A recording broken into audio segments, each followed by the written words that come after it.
Queridos amigos, buenas noches, feliz viernes, bienvenidos una semana más a Lo que no te han contado, aquí en Vivo Media. Un viernes previo al puente en el que espero que nos estés viendo, si no ya sabes que los vídeos quedan en el canal y que también puedes ver contenidos exclusivos en Vivo Plus, donde estamos todos los días. Y además también, ojo, desde hace unas semanas ya te lo hemos contado, pero creo que no se te puede pasar por alto. Tenemos Freedom Collection, donde puedes encontrar tazas como esta, de la familia, y no hace referencia a nadie en especial, y a la vez a todo el mundo, o por lo menos a la vez a esa parte de España que está a las alturas, que está en la cúspide de la pirámide y de la que te hemos hablado durante tantos viernes aquí, porque esta es la edición número 67 y por lo menos nos hemos esmerado en contar corruptelas, en contar la telaraña del poder que afecta a España, este estado cada vez, este país cada vez más afectado por esta versión del peronismo en el que nos ha sumergido el Partido Socialista y en el que tantos y tantos se benefician. Incluso hay alguno que, aunque lleva la piel de cordero, esconde detrás de eso, detrás de ese disfraz, un lobo. Y en realidad también es cómplice de todos estos. Hay una noticia que se puede desencadenar en próximas fechas que yo creo que puede cambiar todo. De hecho, te hemos hablado aquí durante mucho tiempo del Grupo de Puebla, del Cártel de los Soles, de todas esas redes que empiezan en el Caribe y terminan en los puntos más inusitados del planeta. Creo que quizás fue aquí el primer programa y también en la tertulia de En Libertad, donde te contamos que había una parte de la influencia de Hezbollah que se explicaba a partir de Venezuela. Te hemos contado que algunos de los nexos o alguna de las afirmaciones o de las cuestiones que sugerían dentro de los informes de la UCO sobre el caso Koldo tenían que ver con Venezuela. Y parece que hay, y quédate que te lo vamos a contar, cosas dentro de Venezuela o aspectos, deserciones, gente que se ha visto en peligro, que está dispuesta a levantar las alfombras y a cantar la traviata. Hablábamos de Koldo y Ábalos la semana pasada y hoy vamos a hablar de determinados aspectos sobre Venezuela que te van a sorprender. Y vamos a hablar, sin que nada de esto tenga que ver, y ojo, quédate, que te lo vamos a contar, de la fortuna de la familia Zapatero, de la fortuna de la familia del expresidente del gobierno, que se ha multiplicado por 115 desde que salió, desde que abandonó el Palacio de la Moncloa. Pero vamos con lo primero. Está Maduro, ahora que se ve peligrar, ahora que el pájaro se ve en peligro, ahora que la sombra del misil de Estados Unidos, del dron con una bomba, se cierne sobre él, ahora que está un poco asustado, el pájaro, el que robó las elecciones hace 2 veranos, llama a la paz. Call. Yes. Peace. Yes. War. No. Never, never war. Ahora dice, después de someter a la población de Venezuela, después de provocar toda una diáspora de venezolanos que ha recalado en países como Colombia, como Estados Unidos, como Chile o como España, porque se mueren de hambre allí, si se quedan, después de perseguir a la oposición hasta la extenuación, después de torturarlos en el helicoide y en otros centros de tortura que siguen el funcionamiento del más sombrío socialismo internacional, de las dictaduras a las que siempre lleva esa ideología, después de todo eso, como ve la sombra del pepinazo estadounidense más cerca que nunca y como ve el portaaviones Gerald Ford a pocos kilómetros de sus aguas, pide paz. Y, de verdad, lo hacen de una forma tan inteligente, manejan también la propaganda, los códigos de este mundo que mueve tanto la estupidez, el reel, el mensaje corto, la anécdota, el chascarrillo, lo hacen bien eso, por eso se expresa de esa forma Nicolás Maduro. Pero el pepinazo le puede llegar. Ya ha hablado Trump esta semana de que a lo mejor está muy cerca una operación terrestre. Ya se han cargado a 200 traficantes que movían droga en lanchas que salían desde aguas venezolanas hacia otros puntos, Trinidad y Tobago y otras islas del Caribe. Ya han dicho que el narcoestado venezolano tiene las horas contadas.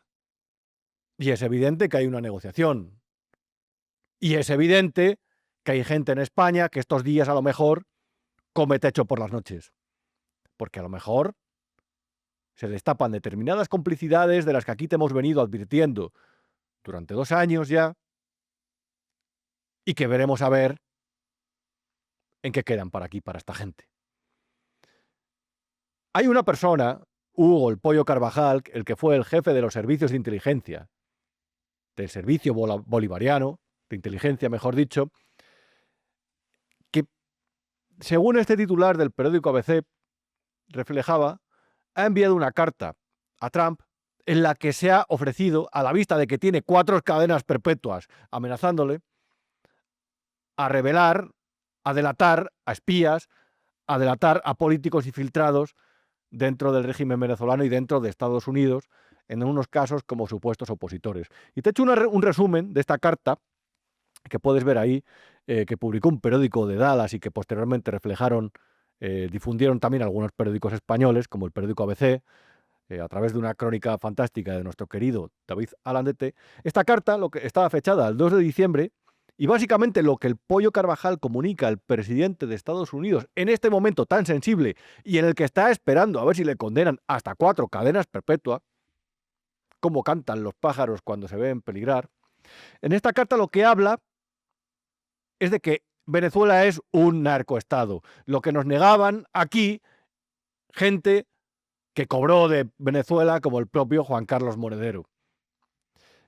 Y lo que decía es que el gobierno de Chávez se convirtió en una organización criminal en un momento casualmente, y esto te lo cuento yo, en el que estaba peligrando el sueldo de los generales porque no tenía dinero para pagarlos. Y entonces dijo, corrompeos, y así, mientras tanto, a partir de ahí mantengo a seguro el régimen corrompiendo al resto. Esa estructura de poder, reitero, fijada, apuntalada a partir del dinero de las drogas, de la cocaína, del narcotráfico, la perfeccionó Nicolás Maduro.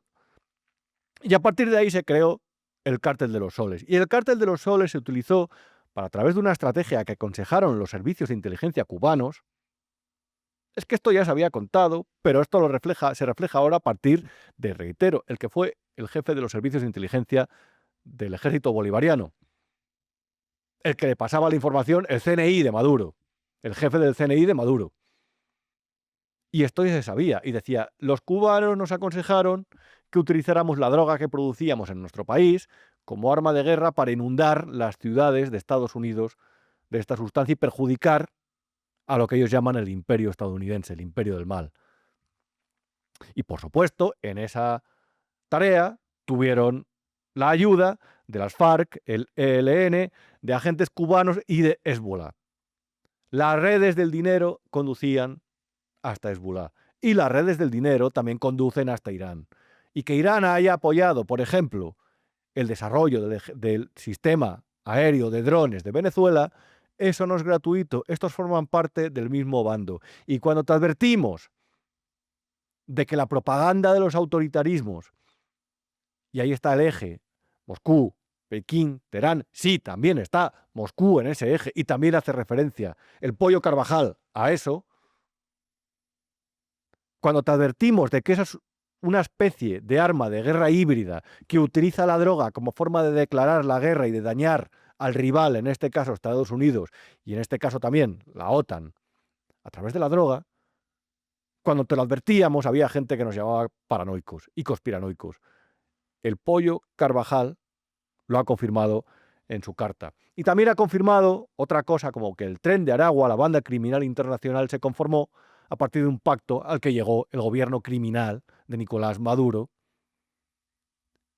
con delincuentes, con grandes delincuentes, grandes mafiosos, gánsteres que estaban en las cárceles de Venezuela para proteger al régimen, para crear una especie de guardia pretoriana a través de asegurar privilegios a esta gente. Y luego los extendió por diferentes puntos del continente americano. Porque este problema no solamente está en Venezuela. una de las claves de esta operación contra Venezuela es que estaban extendiendo esa mancha de corrupción, de narcotráfico, a países del entorno, y Estados Unidos estaba viendo que poco a poco se estaba pudriendo el continente. Y ojo, también en la carta se advierte de que hay operaciones de inteligencia sofisticadas que también les aconsejaron los cubanos, por las cuales hay presuntos opositores venezolanos por el mundo, y habla de Estados Unidos en concreto, que en realidad también están compinchados, que hacen una operación de contrainteligencia porque están compinchados con el régimen de Maduro para pedir información. Y que cuando hacen acciones hostiles, como puede ser incluso asesinatos, que están ordenadas por el propio régimen. Y ahí mete desde a diplomáticos estadounidenses hasta agentes de la CIA que recibieron pagos, presuntamente, para ayudar a Chávez y a Maduro a mantenerse en el poder. Y dice una frase muy relevante: no se equivoquen acerca de la amenaza que representa permitir que una organización narcoterrorista ande libremente por el Caribe y por toda América Latina, haciendo todo lo posible para dañar al pueblo estadounidense y financiar el antiamericanismo por todo el continente. Ya te dije que hace unos meses tuve una reunión con una persona de la oposición venezolana y me advirtió del riesgo de esas alianzas, de esa especie de compadreo que había entre el gobierno de Nicolás Maduro y determinados cargos y excargos políticos españoles. Y me dijo, uno de los riesgos ya no solamente está en el narcotráfico y en cómo esas redes se pueden ampliar a España. Sí, a España, aquí, a tu país. Dijo, también hay un riesgo el que el tren de Aragua llegue aquí. Y el tren de Aragua lo que riega es de violencia, de asesinatos y de crímenes las calles allá donde va. Porque está compuesto por excriminales, exconvictos, condenados en Venezuela, por delitos de sangre, delitos de tráfico de drogas, que sirven al régimen. Allá donde están, dentro de Venezuela y fuera. ¿Queremos eso para España? Hay quien ha hecho todo lo posible por introducirlo. Y hay quien ha hecho ahora todo lo posible por intentar quitar hierro a la amenaza que se cierne sobre Maduro. La sombra del Tomahawk que le puede caer a lo mejor en la puerta de su casa. Y mientras tanto, sigue, el dictador, el tirano Banderas, venezolano, sigue a lo suyo con su campaña de propaganda, quitando hierro a esto e intentando, de cara al mundo, vender una imagen internacional de relajación y de pacifista. Este sinvergüenza, este criminal, ahora va de pacifista y baila. No queremos una guerra en el Caribe ni en Sudamérica. No. ¿Cómo se dice en inglés? Please. Yes, please. Me recordaba este baile a lo que sucedió en el último día de la campaña electoral de julio de 2024, en el que vimos a otro personaje siniestro, cómplice, como es Juan Carlos Monedero, en un mitin del chavismo, bailando, ajeno al dolor del pueblo venezolano.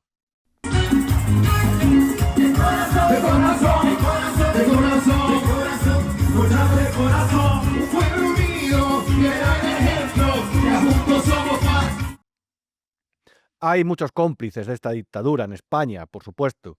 Hay muchos cómplices de ese sistema del socialismo del siglo XXI, que lo podemos llamar peronismo, que enraiza en el siglo XX, por supuesto, que lo podemos llamar el de Lula, el de Mujica, el de los Kirchner, el de Petro, el de Correa, aliados del Partido Socialista Obrero Español. No digo ya de la izquierda radical, de Podemos, de Izquierda Unida o de Sumar.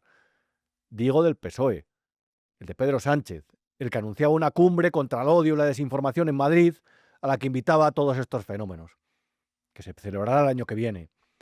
Hablo del Grupo de Puebla, el mayor lobby político de Hispanoamérica al servicio del populismo y del socialismo, que habla de ensanchar los derechos democráticos en los lugares donde está, pero que en realidad lo que hace es debilitar las instituciones, porque el comunismo y el socialismo lo que persiguen es la dictadura del proletariado como paso previo al paraíso comunista. Y como el paraíso comunista no se llega porque es una utopía, todo queda siempre en la dictadura. Y es lo que todo el mundo debería tener claro a lo largo de las generaciones y contar esta historia las veces que sea necesario, porque el comunismo siempre termina en desastre, porque no es democrático, porque realmente al final lo que hace es respetar los intereses únicamente de una élite corrupta que se rodea de mandarines, que en realidad lo que hacen también es vivir de los privilegios que les genera el dinero que obtiene el pueblo con su sudor y con su pobreza. Y ese es el socialismo, y ese es el que propugna, el que defiende la Internacional Socialista que defiende el presidente del gobierno español, Pedro Sánchez. Hubo un día en el que este país se miraba a Europa con cierta envidia y por supuesto admiración porque queríamos ser lo que había encima de los Pirineos. Ahora miramos hacia el otro lado del Atlántico, hacia Venezuela, hacia lo que defiende el Grupo de Puebla, donde están desde Pisarello hasta el juez Garzón, hasta Oriol Junqueras, hasta Irene Montero, estuvo también Adriana Lastra, hasta por supuesto José Luis Rodríguez Zapatero, el eterno cómplice, el que encarna la figura de tonto útil que tanto ha sido, tan habitual ha sido la historia reciente del mundo, la historia contemporánea, entre los intelectuales y convenidos con el comunismo, y tan bien encarna esa figura, el tonto útil, que incluso llegó a hablar de elecciones libres en Venezuela. Los ciudadanos votan, pueden votar libremente. Ustedes han visto cómo se acerca a cada ciudadano y deposita. ¿Es correcto o no es correcto? ¿Tú qué te crees? ¿Que los pucherazos se hacen a urna cerrada? ¿Que esto es como durante el turnismo español, la restauración española, cuando se subía la urna encima del campanario? ¿Crees que no se ha sofisticado el método? Si es que hasta el propio el Pollo Carvajal en su nota habla de sistemas electrónicos para alterar las elecciones. Si es que por eso tenemos tanto miedo en España al control de Indra por parte del gobierno. Por cierto, te prometí el programa de Indra y lo haremos. Y te aseguro que va a ser el más potente de toda la temporada. Y te aseguro que hay cuestiones que escaman un poco. No digo ya solamente en el tema del recuento electoral, me refiero a los contratos de defensa, maniobras corporativas, amigos por allí, ex del PSOE por allá, fondos buitre, como dicen los de Podemos. Bueno, ¿a quién quiere engañar Zapatero con esas palabras? ¿Qué opinó Zapatero del pucherazo electoral de 2024? Porque ahí no dijo nada, porque él dijo simplemente ahí, cuando estaba el gobierno de Maduro completamente acorralado por la presión internacional, que lo que buscaba era una solución pacífica para Venezuela. Ahora también la busca. Ahora que ya la han amenazado con retirar el visado desde la Secretaría de Estado de Estados Unidos. ¿También lo va a decir? También, como publicó un medio de comunicación de Miami, está negociando una solución para que el régimen se mantenga sin Maduro. Ahí hay que arrasar. Ahí hay que entrar con la bulldozer y todo el Palacio de Miraflores y su entorno y todos los corruptos de ese régimen, allí y aquí, los que están viviendo los bolichicos en Madrid, hay que arrasar todo eso con una bulldozer y juzgarlos y condenarlos si son culpables, que lo son, que lo serán. Elecciones libres en Venezuela. La enésima vez que este personaje, este expresidente del gobierno, nos toma por tontos. Concedí al hijo de Ábalos esta semana, dentro de que no me fío de ninguno de los tres, y me refiero a Coldo García, a Víctor de Aldama y a José Luis Ábalos, mandó Ábalos a su hijo, entiendo que le mandó él, a determinados medios de comunicación a conceder entrevistas una vez él había entrado en prisión.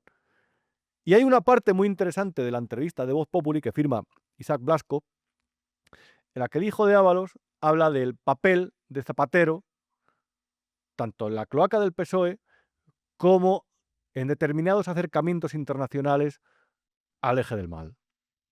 Zapatero representa un poder muy importante porque en América Latina se ha dedicado al lobby institucional.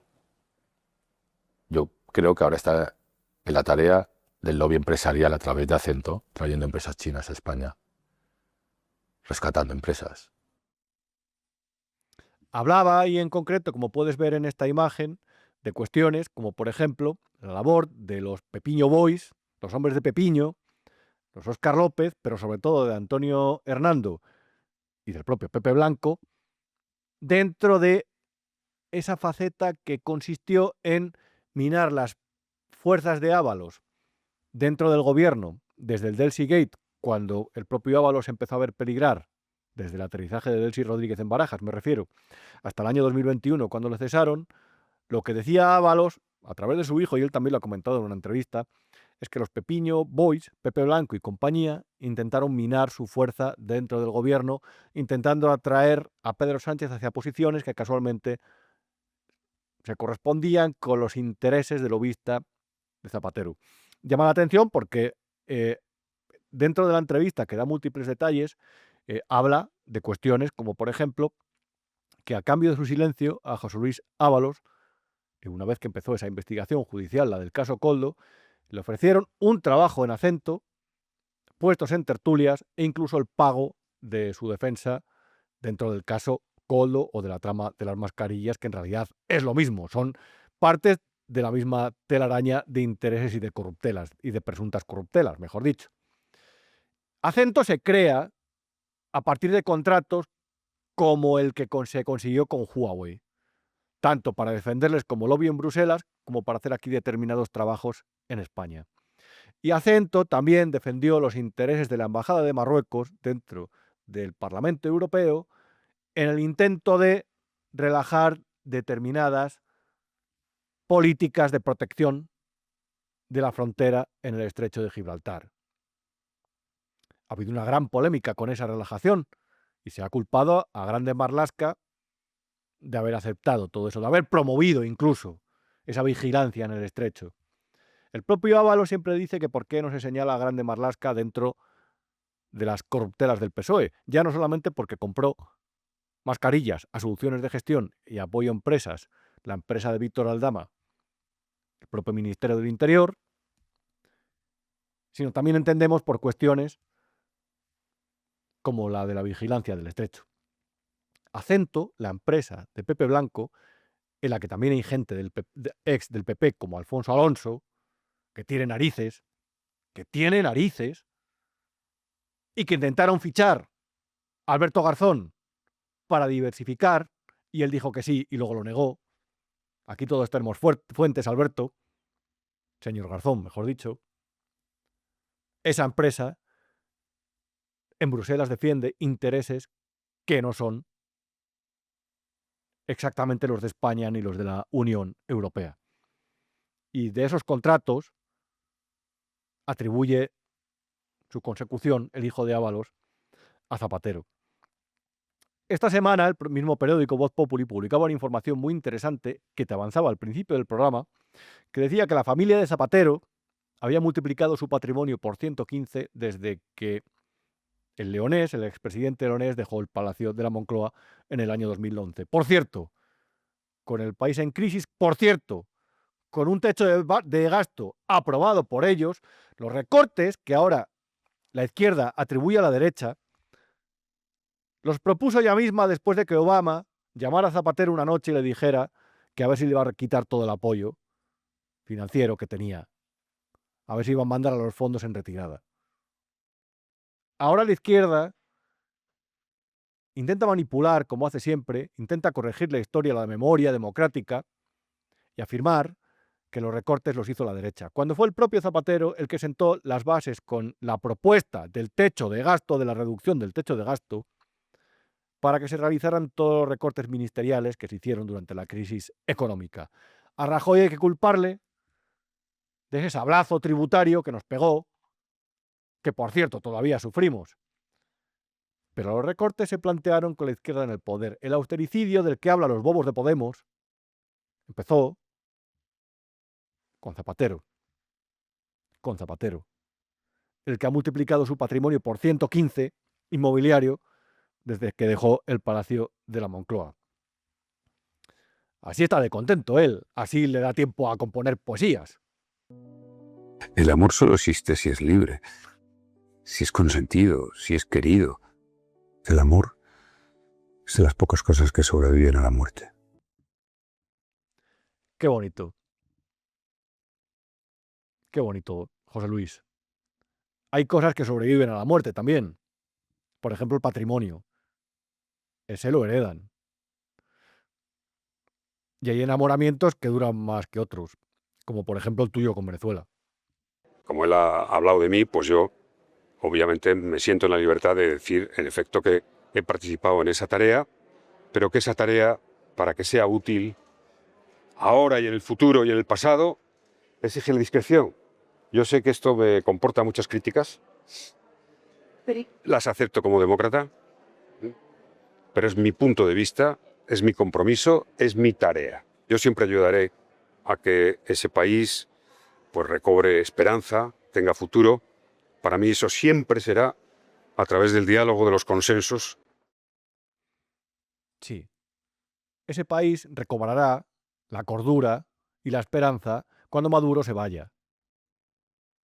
Y cuando el régimen chavista entregue el poder y las armas, y los fardos de cocaína, y el petróleo, los hidrocarburos, que no nos chupamos el dedo, que se refina en República Dominicana.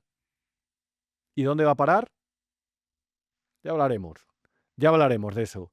Ahí estaba hablando Zapatero de cuando ayudó a lavar la cara al régimen, le echó una mano con aquello de la concesión de asilo a Edmundo González en España. En realidad lo que estaba ayudando no es a Edmundo González, estaba ayudando a Maduro a perpetuarse en el poder, a mantenerse después del pucherazo electoral de 2024. Que no nos chupamos el dedo, José Luis. Simplemente quería recordar que las hijas de Zapatero tienen una agencia que ya factura alrededor de 500.000 euros anuales y que tiene diferentes clientes como el Plural, los ha tenido a lo largo de su historia, el Español, La Razón o Huawei. Qué casualidad, José Luis. Huawei. También tiene un cliente venezolano. Qué casualidad, José Luis. Una de las hijas acaba de comprar una casa por 300.000 euros. Lo publicó Voz Populi y lo publicó mi amiga Mercedes Serra ayer. Vamos a pegar un toque a que nos explique cómo una joven en estos tiempos en los que ya hay dificultades para emanciparse, ya no para comprar una casa, sino para alquilar una habitación en Madrid que esté barata. Ahora nos va a explicar Mercedes el por qué esta mujer, la hija de Zapatero, tiene esos ingresos tan altos y ha tenido tanta facilidad para comprarse una vivienda a los 30 años. Mercedes Serrayer, periodista de Voz Populi. ¿Qué tal? ¿Cómo estás, Mercedes? ¿Cómo estamos? Hola, ¿qué tal? Muy bien, muchas gracias. Oye, gracias de verdad por pasarte otra vez por aquí. Y la verdad te lo pedí porque había una información de Voz Populi que me había llamado la atención que decía que el patrimonio de la familia Zapatero ha aumentado, se ha multiplicado por 115. ¿Esto cómo es? Así es. A ver, nosotros venimos siguiendo este patrimonio, lo que podemos saber, claro, lo que podemos cotejar. Y dimos este lunes la última adquisición que podemos constatar de la familia, que es un piso para la hija pequeña, Alba Rodríguez Espinosa, que se ha comprado, que acaba de cumplir 30 años. Se ha comprado este piso y bueno, pues hemos, haciendo los cálculos, cogemos el momento en el que abandonan la Moncloa. Con la declaración de bienes como diputado que hizo Zapatero, las declaraciones que venía haciendo en el BOE, justo en el momento de irse, había vendido una serie de propiedades que había tenido y en ese momento declara 34.000 euros en un terrenito que tenía en León. Eso es lo que tiene cuando se va de la Moncloa. Y bueno, pues a partir, sobre todo el 17, primero viven en un chalet de superlujo, esta promoción que se llama Urbalia Valdemarín en Aravaca, que es de altísimo lujo, de acabados, premium, y vivían ahí de alquiler. Esa casa la comprarán luego más tarde, en el 19, pero ya en el 17 se compran un chalet también de mucho lujo en una urbanización que hay en Lanzarote, de Famara Beach. En Famara Beach, Sí, que es espectacular. sí. Y que además ahí, bueno, pues tiene puede tener estos apartes con Sánchez, la Mareta, con todo este despliegue Sí. de cuerpos. No, pero el sitio, mira, te voy a contar una Sí. anécdota. Estuve hace unos años por ahí, por Lanzarote, y un amigo me hizo un tour y como sabe de mis filias y de mis fobias, sobre todo las fobias, me llevó a Famara, que es un sitio maravilloso. Y me dijo, mira, te voy a llevar a la entrada del lugar donde vive Zapatero. Bueno, o sea, es un sitio de puro lujo. Es Sí. maravilloso vivir allí. Pues mira, puedes atestiguarlo de muy primerísima mano. Esa la compran en el 17. Bueno, en el 2017 ya sabemos que ya está muy, muy asentada su presencia en Venezuela, porque empezó a viajar enseguida, ¿no? Cuando salió de Moncloa estaba, los que le conocen, le siguen y saben que, quedó muy tocado, pues porque la salida de Zapatero fue muy traumática, con el país al borde del precipicio, con los mercados acechando, estaba su prestigio, él tuvo un momento muy malo y bueno, estaba buscando su lugar y bueno, apareció Venezuela y cada vez se fue implicando más. Al principio parecía que tenía esto que a él le gusta sostener que hace, de que estaba ahí un poco intermediando entre unos y otros, incluso con cierta cercanía o empatía con la oposición. Luego ya enseguida esto se ve que no era así. Y en el 17 ya se compra esta de Famara. Luego viene compra el chalet de Valdemarín en el 19 y luego últimamente está teniendo también mucha intensidad, de transacciones. Compra un chalet en Puerta de Hierro, vende la de Aravaca, Valdemarín, y tenemos a las hijas, pues una, nada más también cumplir el 30, la mayor, Laura, se compra un piso, es un poquito más de 300.000 euros, a 100% figura su nombre, y cerca del chalet de Puerta Hierro. Y ahora la noticia que hemos dado es que la pequeña Alba se ha comprado también un piso muy parecido, muy cerca, tanto de la hermana como de los padres, ¿no? Claro, pero Mercedes, hay un par de cosas que me llamaron la atención del buen tema. Enhorabuena por él, porque era una extraordinaria información. Un piso de 300.000 euros, solo 300.000 euros en Puerta de Hierro. No, a ver, los pisos de las hijas no están en una zona de Puerta, no, están en este barrio que se llama Valdezarza. Ah, vale, sí, sí, sé cuál Sí, es. sí, sí, sí, sí, los pisos de las hijas están, pero está muy cerca, si lo miras, está muy, muy cerca de donde de donde está este chalet que han comprado los padres. Valdezarza, y bueno, son unas colonias, que son como de los años 60, 70, ¿no? Yo creo. Sí, lo conozco. No, está bien que me adviertas porque a veces paseo por allí, yo no vivo lejos. Sí, Entonces, sí. Pero claro, nosotros lo que poníamos, lo que resaltábamos era que tienes no sé qué jóvenes hoy, frisando los 30, pueden tener un piso de 2 dormitorios, terraza, 100% figurando su nombre, y bueno, pues sí, con hipoteca, evidentemente, a 30 años, pero que no es nada habitual, ¿no? Y luego hacíamos el análisis de su empresa. ellas trabajan, y creo que es un dato bastante relevante, tienen su propia agencia, Ujú. agencia multimedia o como consultoría, Sí, publicidad, sí. eh, y uno de sus clientes, hasta hace no mucho, era, ahí cantan el premio gordo, Huawei. Sí, sí, sí, sí. A ver, nosotros en este análisis que hemos hecho, que hemos hablado también con gente del sector y haciendo análisis mercantiles comparativos, ¿no? Les va muy bien. La mayor funda la empresa en el 19, con 24 años o algo así. Entonces, el desempeño previo profesional de las dos era muy, muy discreto hasta ese momento porque la mayor hace un grado de comunicación audiovisual, imagen y sonido, pero no es, o sea, que no tiene, Sí, no es la superior. Ella además no trabajó es para superior, eso es. una de las empresas de José Miguel Contreras, por cierto, qué casualidad. Eso es. Sí, pero que bueno, que luego tiene una serie de estancias tipo beca muy, muy, vamos, poco reseñables, y de ahí ya pasan a fundar la empresa y vamos, ha tenido una progresión que está ya facturando medio millón y bueno, lo que contábamos que repartiendo 124.000 euros en dividendos, que lo que podemos comparar con otras empresas es muy, muy llamativo y bueno, impresionante, la verdad. Claro, la clave es cuando tú incrementas tu patrimonio de esa forma, y es verdad que ningún expresidente del gobierno vive mal, es decir, ningún expresidente ha vuelto, el mito de Marcelino Camacho, sindicalista, que vuelve a su Sí, casa y le entrevistan al lado del brasero, eso no existe. Pero lo sí. que llama la atención es que en el caso de Zapatero, su actividad profesional es lobista o Sí, cómo se gana la vida este señor. eso es, pero que hay una gran opacidad. porque bueno, conocemos las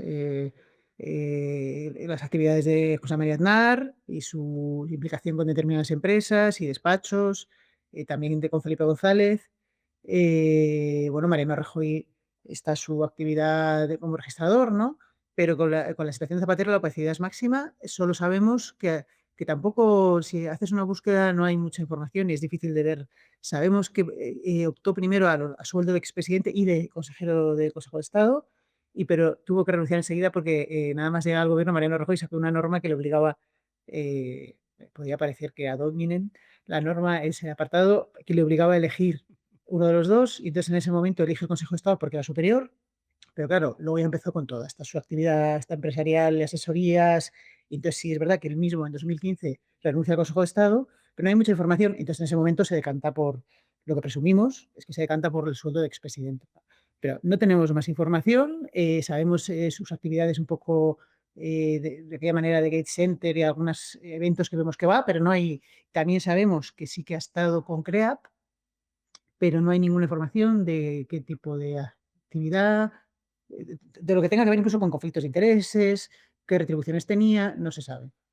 Claro, eso es un debate muy interesante y además tú que siempre estás rastreando papeles, Mercedes, eh, hay una cosa que a mí siempre, y no sé qué opinas, me escama de los expresidentes o exaltos cargos que de repente empiezan, pues, por ejemplo, Zapatero, que hizo de mediador en las negociaciones en República Dominicana, entre la oposición venezolana y el régimen de Maduro. De repente se va a China, de repente aparece en el Grupo de Puebla, que yo realmente eso no sé si es, si tiene algún tipo de remuneración, pero ahí está. Eh, no hay ningún tipo de regulación que impida a un expresidente eh, dedicarse a un sector en conflicto de interés o durante toda su vida o durante un periodo de tiempo determinado, porque la sombra de la traición o de servir a intereses extraños siempre está alrededor de estas figuras, y en especial la de Zapatero. Él siempre dice que le ponemos a parir por esto. Sí, la verdad es que sí. Hay algunas normas para, como sabemos, para el gobierno y algunos altos cargos, pero vamos, son muy limitadas y se saltan.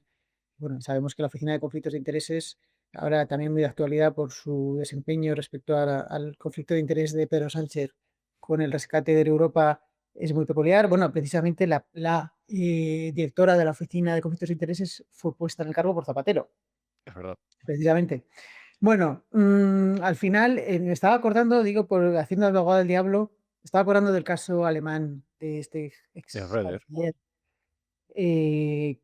con unas extrañísimas relaciones, bueno, e intereses rusos y tal, ¿no? Pero bueno, o sea, que también podemos decir que hay sitios que también tienen su problemática con esto, pero en nuestro caso, Zapatero es verdaderamente un,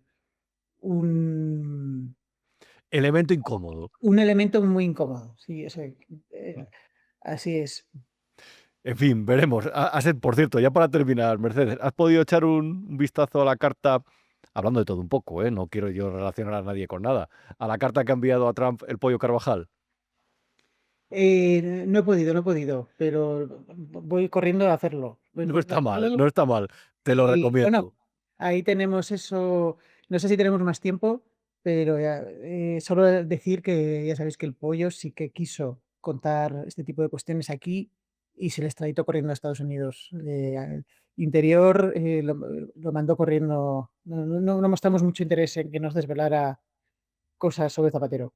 Eso es un poco extraño, la verdad, porque de repente aparece por aquí, dice que ha traicionado al régimen, eh, le detienen, de repente le dejan en libertad y desaparece, y de repente se habla de extradición, en un primer momento, si no me equivoco, se la niegan, y de repente se la conceden también, y acaba rajando allí. O sea, dijo que quería hablar de la mina de oro famosa y otras actividades y de Zapatero en Venezuela, y entonces está editado ipso facto. Esa es En la fin, cuestión. qué cosas. Hay veces que las cosas funcionan bastante rápido. Mercedes, Así es. Mercedes Ryder, periodista de Voz Populi, muchísimas gracias. A vosotros. Y en clave nacional, pues lo de siempre. Doble moral, chafardeo, socialismo, cutrez, la oposición que entra a todos los debates que le plantean, Le ponen el capote los del PSOE y ellos entran. Bueno, este es este país. Pero, hombre, también es verdad que no tiene igual de culpa los que están en la oposición que los que manejan desde el gobierno. Y los que manejan, sobre todo, ya no solamente los tiempos de la política, la propaganda y la economía, sino también, digamos, lo que se considera legítimamente superior y aceptable dentro de eso que se llama la batalla cultural. El PSOE, que infló a partir de 2016-2017 la causa del feminismo institucional, eso ya fue en 2018, sobre todo cuando llegó al poder, el PSOE, el socialismo, que a lo largo de los diferentes países de Europa, cuando empezó a ver que en los suburbios, en los barrios, flojeaba su voto, porque evidentemente no estaba resolviendo las urgencias económicas de la gente, porque no subían sueldos, porque no mejoraban las condiciones de vida, porque había una inmigración que consideraban que les perjudicaba desde el punto de vista económico y social, y porque la izquierda no resolvía ninguno de sus problemas después de la caída del muro, ahí la izquierda, y esto empezó en Francia, con influencia en las universidades de Estados Unidos, se inventó el discurso woke, que básicamente lo que consistía es en compartimentar la sociedad en grupos de personas que necesitaban la protección del Estado para a partir de ahí venderles que esa izquierda iba a garantizarles los derechos de una mejor forma e incluso ampliarlos que la derecha conservadora, que estaba en contra de eso porque solamente se fijaba en el mercado y en el patriotismo. Y a partir de ahí surge esa especie de feminismo de tercera, cuarta ola, surge el discurso, esa protección es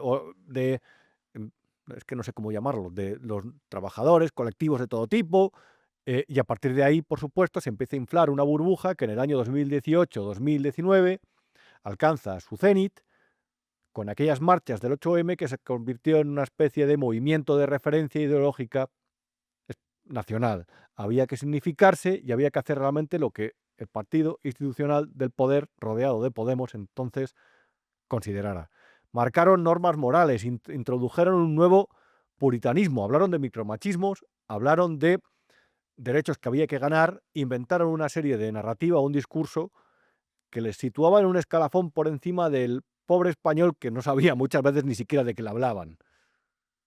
Pero resulta que hemos descubierto que los primeros que incumplían todos esos propósitos y propuestas que planteaban a la sociedad obligaciones, dentro de una congregación socialista que intentaba transmitir valores al resto de los españoles, resulta que ellos eran los que menos los cumplían. Hemos conocido esta semana, como ves aquí en esta noticia del Independiente, que las feministas del PSOE están indignadas porque el partido, qué casualidad, no hizo absolutamente nada cuando recibió las denuncias de Paco Salazar por comportamientos inadecuados.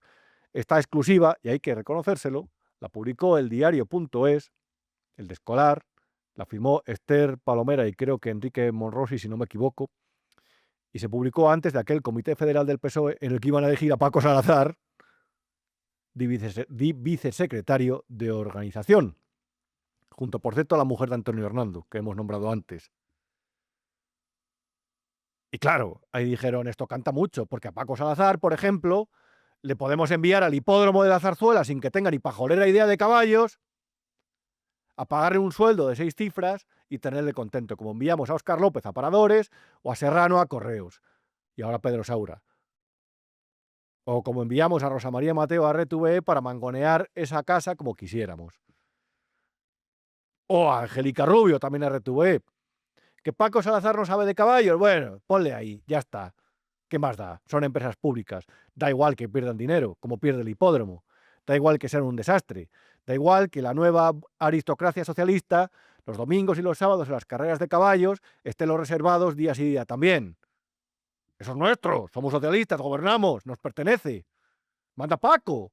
Y cuando Paco se vaya, ponemos a Maricha, que era la secretaria, no era secretaria, era directora de comunicación de Pedro Sánchez.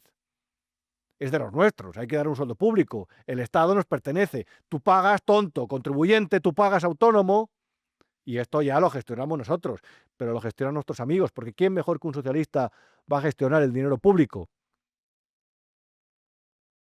No me acuerdo quién decía, porque siempre se atribuye mal esa cita. Decía un socialista, le pones a gestionar el desierto y en un par de años no tiene granos de arena. Es porque se lo reparten entre los amiguetes. Lo que ha sucedido con las denuncias a Paco Salazar en el buzón ético del PSOE ha sido lo que se espera del Partido Socialista, doble moral. Han intentado taparlo, silenciarlo. Han intentado emprender una especie de cacería contra las denunciantes anónimas. Se han inventado otro fallo informático, recuperable. ¿Para qué? Para demorar este proceso. Y ahora las feministas estallan. Es la primera rebelión interna seria, que no es ni siquiera una rebelión, contestación interna seria que le surge a Pedro Sánchez dentro de Ferraz. Veremos a ver en qué acaba. Pero simplemente recordaremos y pondremos este vídeo como aquel vídeo de Ábalos del Yo soy feminista porque soy socialista, de Ábalos, sí. Hay que recordar, por los siglos de los siglos, el de Begoña Alegría el día que le supo lo de Paco Salazar, que no se había enterado. Mire, yo desde luego no he podido, discúlpeme, pero no he tenido la oportunidad de leer esa información de la que usted me está trasladando. Lo que sí que le puedo decir que yo a Paco Salazar le conozco desde hace muchos años, ha sido y es un compañero íntegro. De hecho, algunas de sus colaboradores y sus colaboradoras que trabajaron con él en Moncloa, en tiempos después estuvieron trabajando conmigo. Después, cuando salió de esa reunión, dijo todo lo contrario, Pilar Alegría. Creo que la llamó Pilar, le he podido llamar Begoña, porque siempre me equivoco. Me digo Begoña Alegría siempre, bueno, no sé si lo que he dicho, la verdad, pero bueno. Esta gente es la que da lecciones de moral a los demás. Mira, se me ha ocurrido llamar para hablar de todo esto, porque la verdad creo que tiene mucha más gracia y conocimiento que yo para hacerlo, a Lucía Echevarría. Vamos a pegarle un toque. Querida Lucía Echevarría, ¿cómo estás? Hola, ¿qué tal estás tú? Pues como todo el mundo, estoy sorprendida. Bueno, a ver, sorprendida, ¿por qué? No sé, por todo, ¿no? O sea, no sé, por todo lo que pasa cada día. Bueno, yo estoy enferma, ¿y tú qué tal? ¿Cómo estás? Yo estoy muy bien, la verdad. A ver, me he quedado un poco sorprendido esta mañana leyendo los protocolos antiacoso del PSOE, porque yo diría que en algunos casos presuntamente se han incumplido en varios puntos. A ver, yo te diré, yo soy una mujer muy mayor, como tú sabes, de avanzada edad, No. las mayores. Entonces, hace muchos años yo trabajaba con Miguel Barroso, ya fallecido. Y yo siempre le he dicho, la gente no se lo cree, pero hay discursos de Rubalcaba hechos por mí. Cada vez que hablaba de Galdós, ese era yo, que le metía a Galdós perfecto, como hablaba de Doña Perfecta y tal, te vas a creer tú que él leía a Galdós. Y entonces el que empieza junto con Zapatero con el rollo del feminismo era Barroso. Y yo tengo una relación con el recuerdo de Barroso bastante agridulce, ¿no? Pero no quiero, una persona ya fallecida, no quiero dejarle mal ni echar lodo sobre la tumba, digamos, ¿no? Pero no, él ya era bastante machista, pero todos en ese partido eran muy machistas, como probablemente lo serán también en el PP, en Vox y en Podemos, ni te digo. En Podemos, otros que van de ¡buah! Los reyes del feminismo, y luego eran los gañanes máximos, que mira lo que ha pasado con el Rejón, pero porque no sacan cosas de otros, ¿no? Bueno, Entonces, y no han dicho ni una palabra de lo de Paco Salazar, por cierto. ya, es que claro, este rollo de vamos a hacernos feministas y los más feministas del mundo mundial, porque es lo que toca y porque estamos buscando el voto femenino, pero en realidad somos una panda de gañanes, es bueno, pues como si te digo yo que es un mogollón de fútbol, ¿eh? Me encanta el fútbol, bueno, adoro el fútbol y no tengo ni puta idea.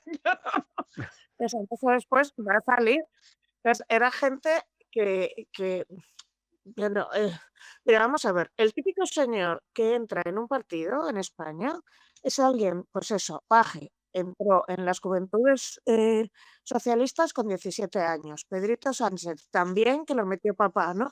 Entonces, Pedrito Sánchez aún vivía en Madrid, había ido al Ramiro de Maestro, que había visto más mundo, pero en general son gente que viene, porque el Paco Salazar, es que ya en la cara se le ve el pelo de la derecha, perdón por el clasismo, ¿sabes? Entonces es el típico que viene a un pueblo que el avispado, el que tiene un poco de mundo, abandona el pueblo rápidamente, pero el que no se queda y se mete en las juventudes socialistas o las nuevas generaciones a ver si sube. Entonces no es que está leyendo a Schopenhauer precisamente. Sí. Entonces es un gañán y se comporta como un gañán porque es que no solo ha salido ahí lo de Salazar, lo del alcalde de Torremolinos. los mensajitos. Ya no es ser solo gañán, Rubén, es ser muy hortera. Es hortera, pero sobre todo, yo no sé qué te parece, Lucía, es que se han intentado tapar la verdad, hablando primero que se les habían extraviado las denuncias, segundo que había un protocolo de borrado, ya estamos otra vez con el protocolo de borrado, como con lo del fiscal. Vaya, que al final no habían hecho nada. Pero a mí lo que me sorprende es, a ver, me parece que es mucho más importante lo de la amnistía, pactar con Bildu, la ley trans, por supuesto. Lo de la reunión de Marruecos, que no se sabe si les hemos regalado el espacio aéreo de Canarias y no me los van a decir, ¿no? Entonces llega un momento que yo, como soy muy paranoica, he pensado, ¿y si esto nos lo han lanzado, como se dice en inglés, es red herring? Que no sé cómo se dice en español, porque tengo aquí como... Sí, es la zorra en el gallinero, sí, justo, sí. No, un cebo. O sea, yo te lanzo esto, que le lanzas a los peces para que se vayan todos y ahí te pillo. Entonces, mientras estáis mareando la perdiz con lo de Paco Salazar, mira que lo de Marruecos, que quizá es mucho más importante lo de estar cediendo el 5% del espacio aéreo de Canarias, como parece que han pactado, pues no se ve, ¿sabes? Entonces, como a la gente le gusta el salseo y le gusta el salseo, el mira que le decía que tenía culo, tal, pues esto.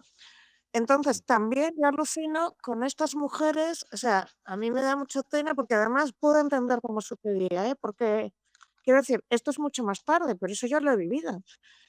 ¿Qué tipo de presión tienes o qué te han prometido para que un tío te diga esas burradas de salir con la bragueta abierta y no decirle, a ver, Paco, gañán, súbete la bragueta?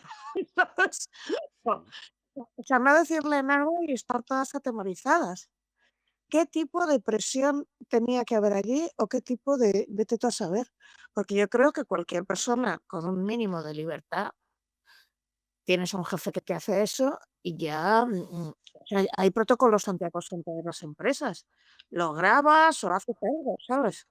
Pero es que esto, aparte hay una cosa peor, que según se dice, empezaron a llamar a las personas que habían trabajado con Paco Salazar, porque estas 2 denuncias eran anónimas, para ver quién había enviado las denuncias, ¿no? O sea, en plan ahí la Stasi, una cosa tremenda, pero a mí ya nada me sorprende, nada me sorprende. Ya te digo, yo creo que esto pasa más o menos en todos los partidos, porque los partidos de toda la vida, el que sube va subiendo así, va subiendo desde las juventudes. ¿Y qué te voy a contar a ti de cómo suben mediante el lambeculismo, el trepismo y sube el peor, es el reino de los mediocres? Lo que pasa que en otros partidos no van de reyes del feminismo, ¿sabes? Claro, es que ahí quería ir porque tú que eres feminista, siempre has sido muy crítica, sobre todo con esa forma en la que han utilizado como herramienta el feminismo para intentar mm, eh, conseguir influencia en determinados bancos de votos, por decirlo de alguna Lo han forma. dinamitado ya, esto ya lo han dinamitado, o sea, del feminismo, fíjate, llega a tal punto que en entornos sajón ya no se dice feminismo, se dice derechos de las mujeres.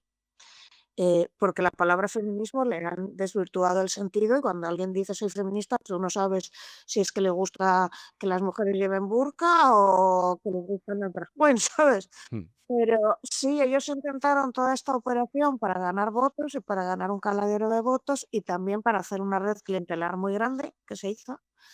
Y luego de repente, cuando ya no les importó, le cedieron al Ministerio de Igualdad a Irene Montero, que venía con estas ideas de qué es una mujer, qué talla de sujetador define una mujer.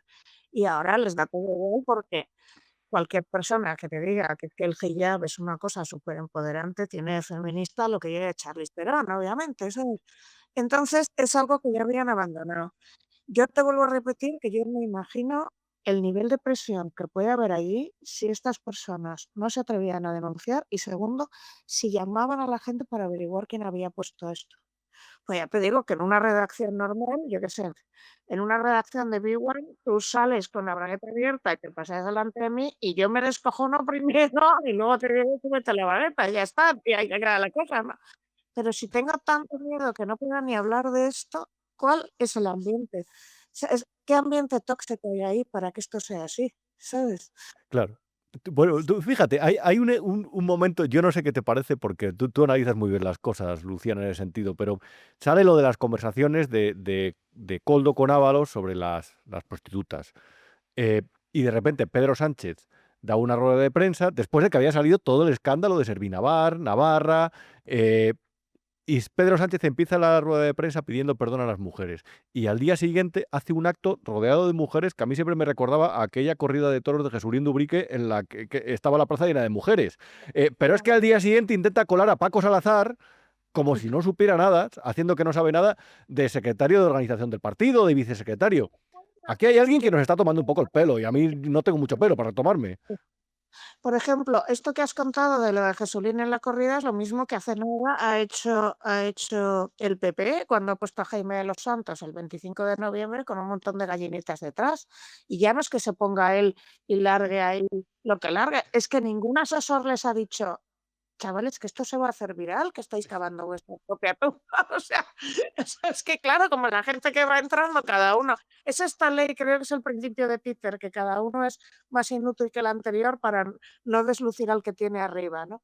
Pues yo te digo, es posible que lo de Paco no lo supiera. ¿Por qué? Porque este tío no es tan listo como creemos. Entonces, si han estado mangoneando y haciendo de todo, él, que probablemente iría a lo suyo porque él tiene un rasgo más narcisista que otra cosa, igual no se enteraba, ¿sabes? Igual no se enteraba, porque ¿de dónde viene Paco Salazar? Esa es otra. Yo no sabía. O sea, es de estos que se han metido en un pueblo en... A ver, es que no tengo aquí. Búscalo, Él, búscalo en el ordenador. él es del PSOE de Andalucía y yo creo que era de Antequera, puede ser, o algo así. Pero supongo que entró en Juventudes Socialistas con 18 años, ¿no? Míralo. Y luego fue... Sí, bueno, pero que, Lucía, que le mandaron, Socialistas, luego son concejales y luego van subiendo, ¿no? mira, venía de Sevilla, Sí. hizo ciencias políticas por la UNED y estaba en Málaga. Bueno, ha tenido diferentes puestos, pero ojo, No ha trabajado en su puta vida, venía de un pueblo antequera, ha ido subiendo por las federaciones del PSOE andaluz, que era el peor de todos, porque el PSOE andaluz sí que era chungo, chungo, chungo, y es el típico gañán, ¿sabes? Que es el típico gañán que va subiendo así, porque recuerda que los 30 años en los que hubo una auténtica dictadura de partido único del PSOE andaluz en Andalucía, mm, que acabó con la historia de Chávez y Griñán, cuando les absolvieron, creo que esto fue un golpe brutal a la democracia española, pues ahí va subiendo el más gañán siempre. El bueno, más tú gañán. sabes Y que tendríamos que ver si lo acabó, ¿no? Que se que a Paco Salazar le nombraron director del hipódromo de la Zarzuela, que esa es otra cosa que se omite, pero que este no sabía de caballos en absoluto, pero claro, hay que colocar a la gente del partido y eso también es un drama, la verdad. caballos, ¿no? Algún caballo habría Justo, sí. en el cortijo del primo o algo. Que vaya, habría visto. Sí, es que es un nivel de que han extendido sus tentáculos y han ido creando unas amplísimas redes clientelares, pero ya te digo que a mí hay un momento que llega a pensar, esto nos lo ponen como cebo y carnada para que no hables de otras cosas más importantes, porque en el fondo esto es una estupidez. ¿Sabes? Sí, claro que es durísimo que haya un gilipollas que le está diciendo a una tía, mira, mira cómo la tengo. Me parece más durísimo que exista un ambiente tóxico de trabajo en el que esa mujer, además, supuestamente, en un entorno feminista, lo más feminista del mundo mundial, esté tan aterrorizada que no se atreva a levantarse y decirlo, o decirle, tío, para, ¿sabes? ¿Qué tipo de entorno hay allí? Pero que en el fondo, siendo muy desagradable para una mujer y horrible, o sea, la repercusión que tiene esto en mi vida diaria es poca. La repercusión que tiene que me estén subiendo la cuota de autónomos es mucha. La repercusión que puede tener que estemos cediendo la territorialidad de Cataluña por un lado, de Canarias por otra, es mucha. Entonces, en el fondo, esto es un salseo de salón, pero no deja de ser un salseo de salón, que ellos desde los derechos de las mujeres quieren avanzar a más, ¿sabes? Claro. Pero Mira, hay una... yo nunca he sido muy partidario y es un defecto personal de dejar que lo que tú bien dices de la economía, por ejemplo, esté detrás del ruido que hace o quede detrás opacada por el ruido que hace la batalla cultural.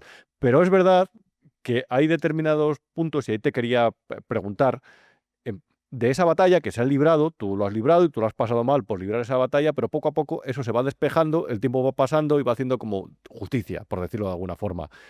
es el caso de esa batalla contra ese feminismo morado de igualdad y sobre todo sobre su doctrina trans, su doctrina queer. El otro día veía una portada de un chico que empezaron a hormonar a los 6 años y a los 14 estaba denunciando depresiones. Y tú eso lo decías y a ti te buscaron problemas por decir lo evidente, Lucía. Ayer salió una sentencia del Tribunal Supremo que nadie ha recogido, en la que se reconocía que yo había sido acosada por una razón política. Y a Escolar, bien que se inventó una historia de que yo no había pagado no sé qué de Hacienda, que era mentira. Si yo tuviera esa deuda de Hacienda, ¿para qué iba a vivir en la mierda de casa que tengo, sabes? Pues nadie ha cogido esa sentencia. Es decir, a mí se me acosó por una razón política y es muy raro porque el Supremo lo ha reconocido y ha sentado jurisprudencia ahí. Pero vamos, que primero se cargaron, o sea, primero había un feminismo que vivía sin ellos, ¿vale? Luego lo fagocitan y lo prostituyen de alguna manera y lo hacen como socialista. Luego, cuando se cansan de él, le entrega el juguete a Irene Montero, que lo dinamita desde dentro con el transgenerismo. Y luego las 4 que quedan se dividen a su vez cuando entra el rollo islam. Es decir, a mí no me vas a decir jamás que lo de llevar un hijab es feminista, porque sé perfectamente lo que significa, y lo sé porque en su día, como todo el mundo sabe, yo me convertí al Islam. Por lo tanto, sé que ponerte el hijab significa una cosa muy particular. Que si no llevas hijab estás en esta parte, y que si lo llevas estás asumiendo una serie de cosas, entre otras la sumisión de la mujer a su marido, ¿no? Bueno, pues entonces, con todas estas peleas, se han peleado entre ellas, ¿sabes? Ya está. Pero siempre yo, con el tiempo ahora que soy mayor, me doy cuenta que cuando un partido compra una causa, que es lo que hicieron, esa causa ha muerto. Sea la causa animalista, sea la causa feminista, sea la causa del campo, en la que tienen que tener mucho cuidado por no verse abducidos ahora por Vox, y que Vox, que está haciendo del campo su causa, de repente se la lleve y esa causa sea solo de Vox y de repente ya sea, ¿sabes? Pero lo de la batalla cultural es terrorífico, terrorífico, y con los derechos de las mujeres no tiene nada que ver. Pero bueno, que te vuelvo a decir, ¿qué ambiente tóxico tendría que haber en un sitio para que alguien te hace eso y tú no tienes la capacidad de decirle? O sea, tú trabajas en Biguanto, supongo que, bueno, estuve una vez allí y la verdad que no hay tanta gente, pero no sé, en la redacción del Independiente o en cualquier sitio grande, yo me imagino en cualquiera de los sitios donde yo he trabajado, y si alguien me hace eso, yo hubiera tenido la posibilidad de descojonarme, sobre todo de descojonarme, ¿sabes? Pero de frenarle. Si no puedes frenarle, ¿qué tipo de estructura? Y ese tipo de estructura es muy del PSOE, que ya sabes cuando les conoces, que los que llevan desde los 18 años así están en una secta. De la misma forma que puede estar en una secta un testigo de Jehová, pues esto es lo mismo. El partido está por encima de toda consideración. Es como si hubieras entrado en un sacerdocio, te lo juro. Y entonces aquí la gente, cuando está dentro y sobre todo lleva desde los 18 años ahí, le han cogido siendo un adolescente, le han moldeado y no tiene posibilidad de sobrevivir en otro sitio, porque si sale de ahí, ¿dónde trabajaría? Porque muchos no tienen carrera, no tienen... Y saben que si se ven, les van a hacer la vida imposible para que no trabajen, pues se crean estas cosas que no solo en el PSOE. Yo, porque he conocido el PSOE por dentro, no he conocido el PP, pero presumo que el PP será similar, ¿no? Parecido. Que son estructuras así, piramidales, en las que hay que tener como una obediencia jerárquica brutal, y que el que se mueve no sale en la foto, claro. En fin, Lucía Echevarría, muchísimas gracias por atendernos. Espero que te mejores. Que tengo un canal que se llama... Perdona. Oye, ¿qué tal va el canal? Cuéntame. A ver, cuenta a la audiencia. Y animo a la audiencia a que os paséis y os suscribáis. Gracias. Oye, Y sobre todo, pero el canal Lucía Echevarría, y además creció como la espuma las primeras semanas. sí, ahora está por 87.000 o 88.000, creo que estoy ya. Es muy cutre, ¿eh? Yo de verdad, No. Eso sé que te lo dice Sergio, pero no es verdad. Está bien. Pero hay una cosa muy importante, que es la sentencia del Supremo de ayer. ¿Por qué? Porque es muy difícil que te reconozcan un acoso y que se reconozca un acoso por esto. Y nadie la ha recogido precisamente porque es que esto lo hacen y lo están haciendo todos los partidos, en particular lo está haciendo Pablo Iglesias muchísimo, que es cuando a alguien no me gusta le empiezo a lanzar bots, porque en mi caso llegaba a ver en un día pues como 2000 mensajes insultantes que al final eran 3 personas con un nido de bots. Es que eso es brutal. Claro. Y amenazándome y diciéndome de todo, eso es brutal, ¿sabes? Y creando una campaña de desprestigio, consiguiendo que me echaran de todos los sitios donde estaba, etcétera, etcétera, etcétera. Bueno, oye, Rubén, que supongo que... Me alegra la sentencia, Lucía. Oye, y me alegra tenerte por aquí. Ya sabes que encantado de invitarte cuando a ti te apetezca. Un abrazo, gracias. Muy guapo, hasta la próxima. Y bueno, no habíamos nombrado en el programa de hoy. Sé que nos gusta que os ponga los vídeos de Pedro Sánchez, pero hombre, alguna vez hay que escuchar a este hombre hablar con ese tono tranquilo de voz, como quien nunca ha gritado a nadie, como quien nunca ha roto un plato, como quien es inocente porque no te lo puedes creer de otra forma. El caso es que el otro día, si no recuerdo fue el martes, Pedro Sánchez concedió un par de entrevistas en Cataluña, porque ahora está de turné por ahí intentando recuperar el cariño de Junts. Yo opino que todo esto es un montaje. Yo ahí sigo la máxima de Alejandro Fernández. Y Alejandro Fernández dice que nunca pasa nada, que esto es una especie de trampa argumental que han utilizado esa ruptura de Junts con el gobierno para escenificar o para intentar que sean más tolerables o mejor vendibles los avances que ellos consigan para venderlos en Cataluña y para acercarse todavía más a el expolio absoluto al contribuyente español para pagar las deudas de Pedro Sánchez con Cataluña. El caso es que el otro día concedía Pedro Sánchez a Gemma Nierga en televisión española, en un programa que se emite en Cataluña que se llama Café de Ideas, una entrevista en el que reconocía que no ha cumplido en absoluto su palabra con Junts, pero ya no sabía si lo reconocía porque a partir de ahí lo que quería era empezar a contentarlos o se lo reconocía porque la periodista le había presionado, pero él se expresaba así. Asumo esos incumplimientos, lo estoy diciendo, y también mi voluntad de cumplir con ellos. Por eso, por ejemplo, hoy en el Consejo de Ministros vamos a aprobar un Real Decreto Ley con algunas medidas que ya nos había propuesto Junts per Catalunya hace meses. Míriam Nogueras hablaba después de ese Consejo de Ministros. Por cierto, no es muy hábil lo de enviar a Óscar López, candidato por Madrid, al Consejo de Ministros a hablar de concesiones a Cataluña. A lo mejor quiere hacerle perder las elecciones. A lo mejor le tiene manía a Óscar López por alguna razón que nos perdemos. Por aquello que decía, publicó El Debate, Alejandro Entrambas-Aguas, de que este se había reunido con Villarejo para pedirle información, todo presuntamente y todo según El Debate, para pedirle información a Villarejo, Óscar López, de las saunas, de las grabaciones o de lo que sea, yo qué sé. Pero es que mandarle al Consejo de Ministros a dar la rueda de prensa en la que habla de reales decretos que van a beneficiar a Cataluña al candidato por Madrid no parece muy hábil. A lo mejor han perdido directamente el orden y el juicio, yo qué sé.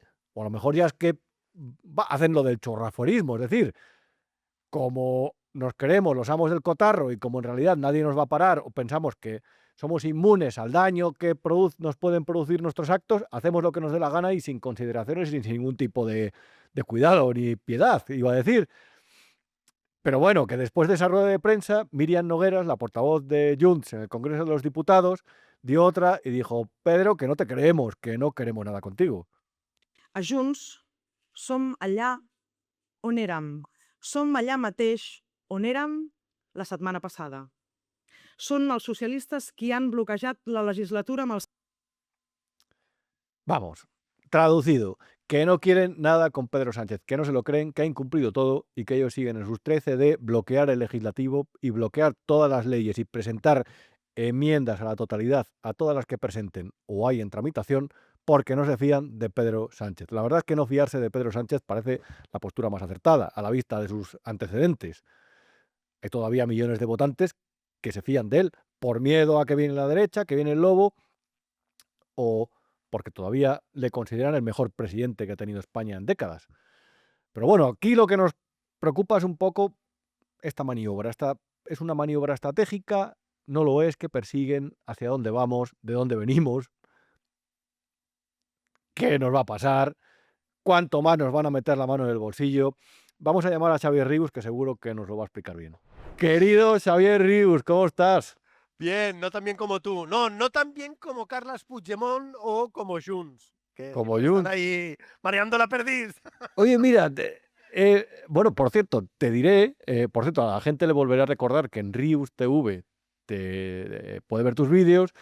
Te diré que han sido muy celebradas las 2 últimas intervenciones en el programa y estoy de acuerdo y no me puedo alegrar más porque siempre es un placer llamarte como antena en Cataluña, hoy desde un poco más arriba, pero después de lo de la última semana y de ver lo trileros que son, a mí se me había ocurrido una pregunta, oye, ¿no estaremos de camino a un referéndum? Pues buena pregunta, buena pregunta. Pero oye, déjame decirte que si la gente le gustan mis... Bueno, no porque sean las mismas. Me alegra, no, me alegra de que haya todavía gente con los pies en el suelo y la cabeza encima de los hombros, que como sabes en la clase política catalana, bueno, y en la española, también quiero decir, Pedro Sánchez también viven en esa burbuja, ¿no? O sea, bueno, ¿qué te voy a contar tú que lo sigues, ¿no? O sea que, Sí. pero sí, ¿no? Pues un referéndum, no sé, es como si yo te pregunto, ¿vamos hacia la Tercera República? Sí, pero ahí parece que todavía queda algún paso más, ¿no? Es que estoy viendo una especie de, no sé cómo decirte, como, no sé si es estrategia coordinada, tonteo, no sé si es el objetivo final de la legislatura, Sí, pero veo algunos movimientos un poco extraños, la verdad. no, el objetivo final sí, ¿no? Siempre, ¿no? Pero también lo de siempre, ¿eh? Puedes ver el vaso medio lleno o medio vacío. Déjame decirte antes una cosa, ¿no? También el otro día en la rueda de prensa que salió Miriam Nogueras, bueno, era echarle la culpa a Pedro Sánchez, ¿eh? Lo de siempre, ¿eh? No, Sí. nosotros han sido, pero siempre, esto me acuerdo que con el proceso ya pasaba, incluso me acuerdo que en el juicio del proceso declaró un guardia civil que yo recuerdo que hasta apunté el número y luego lo perdí, pensé, este tío tiene toda la razón, porque el tío decía, oiga, siempre estaban diciendo siempre estaban a favor del diálogo, siempre. No nos levantaremos de la mesa, campeones del... Pero era o referéndum. Eso no es diálogo. Claro, el Estado español no puede permitir un referéndum. Ningún país miembro de la Unión Europea lo iba a permitir, aparte que no está en la Constitución y esas cosas. Pero ellos eran eso, eran los campeones del diálogo. Y lo de Junts lo mismo. El otro día salió Miriam Nogueras, la culpa era de Pedro Sánchez, ¿no? Y bueno, claro, el otro les dio un poco de pie por diciendo, bueno, sí, ha habido incumplimientos, pero nos ponemos las pilas, más o menos, ¿no? O sea que eso. Pero fíjate, a mí me llamó la atención que empezó a pedir las cosas, oiga, está pendiente y tal, hasta no sé si dijo el catalán, la UNESCO, etcétera, ¿no? Que esto ya viene el pacto del Majestic, imagínate, ¿eh? Pero, claro, ahí no habló de referéndum. No dijo nada. El catalán, el Congreso, el no sé qué, lo de siempre, ¿no? Pero ahí nada. O sea, era para titular aquello, Junts renuncia a la independencia. Ahí Claro. no salía. O sea, ella decía, no, pues tal, incluso Pedro Sánchez, no, la multirreincidencia, ¿no? Ahora la televisión 2CAT de Televisión Española, etcétera, etcétera. Pero, reitero, Miriam Noguera, oiga, y el referéndum, lo cual no quiere decir que no sea el sueño, que incluso en este caso vamos a ver otra vez el vaso medio vacío. Claro, el referéndum de autodeterminación no es la República Catalana. Claro, ellos proclamaron la independencia. De hecho, perdona, se les puede decir, oiga, pero ustedes ya lo hicieron, porque ellos siempre dijeron que ellos ya lo habían hecho, que ya solo faltaba implementarlo. O sea que, pero esa implementación que duró 8 segundos, Puigdemont, luego estuvieron todo ese tiempo, o sea, llevamos casi 10 años mareando la perdiz, pasaron del implementarlo a confrontación, estirando el lenguaje, como un chicle, confrontación inteligente, embate democrático, yo nunca supe lo que era eso, ¿no? Sí. La confrontación nunca es inteligente, y el embate democrático, entonces, ¿qué pasa? ¿El otro no lo era o qué, no? Pero fíjate, sobre todo eso, teóricamente ellos lo habían, de hecho, la ley una de las leyes que aprobaron de esas dos, ¿no? La de transitoriedad y la de referéndum, no, referéndum y entonces nada, y tal, ¿no? Pero bueno, en el fondo, déjame decirte una cosa y déjame decirte, eran unos cagaos también. Sí. Porque claro, Claro. sí, claro, ellos querían una independencia gratis. Yo también quiero ser Brad Pitt. Y tú seguramente también, ¿no? Pero ellos no, era la independencia, pero gratis, que no pase nada, el patrimonio que no nos lo toquen. Un consejero. Sí, esto era, si recuerdas, poníamos el ejemplo de el chaval que se va de casa, su padre le paga el alquiler y su madre le lleva los tuppers con la comida. Es que, Y además con chofer. claro, claro. Así me Es que era eso. independizo yo así también, claro. Claro, pues esto es lo mismo. No, y además ya no entró en otras cosas. Claro, no, España nos roba el déficit fiscal y tal, pero la Generalitat tiene una deuda de 80.000 millones de euros, no ha parado de subir en los últimos años, ¿no? Luego no nos fiaba nadie, tenían que recurrir al FLA, que era la deuda del Estado español. O sea, te quieres ir, pero que te paguen un poco la fiesta, ¿no? Pero fíjate, era eso, ¿no? Y entonces, bueno, siempre ha quedado el tema del referéndum, que el referéndum, ya te digo, ¿no? Pero oiga, ¿pero qué no lo hicieron? No hacía falta, pues nada, pues declaramos la república, ¿no? Pero bueno, eso tiene consecuencias penales, bueno, ya no entro políticas, económicas, sociales, culturales, pero sobre todo judiciales y penales para ustedes, ¿eh? No, ahí, yo me voy a Waterloo, el otro no sé qué, la amnistía, el indulto, etcétera, etcétera, ¿no? Y en todo caso, claro, incluso en el caso, vamos a a ver el vaso medio vacío, incluso en el caso de que pidan otra vez referéndum, eso no es la independencia. Eso aparte es bueno, aquello, una independencia, no, es que no es la independencia, es otra vez intentarlo sin consecuencias, ¿no? Pero eso no lo es, y ellos dijeron que iba a ser eso, ¿no? O Claro. sea que no de esto, ¿no? Y es, claro, un referéndum de autodeterminación en teoría puede salir sí o y no. Y aparte, Cataluña estaba partido por la mitad. De hecho, había 2 millones de independentistas y 2,5 de censo electoral, 2,5 que no lo eran. Claro. Era imposible. Sí, sí, sí. Es que eso es detrás de todo el ruido que generó, el ruido lógico, esa consulta inconstitucional, las dos, mejor dicho, inconstitucionales, en realidad la realidad es que en Cataluña había más gente que no era independentista que independentista. Pero fíjate, hay una figura ahí. mm, la semana pasada nos anunciaba RTVE que habían contratado un programa que era como una especie, iban a reproducir un juicio en directo, una simulación de un juicio.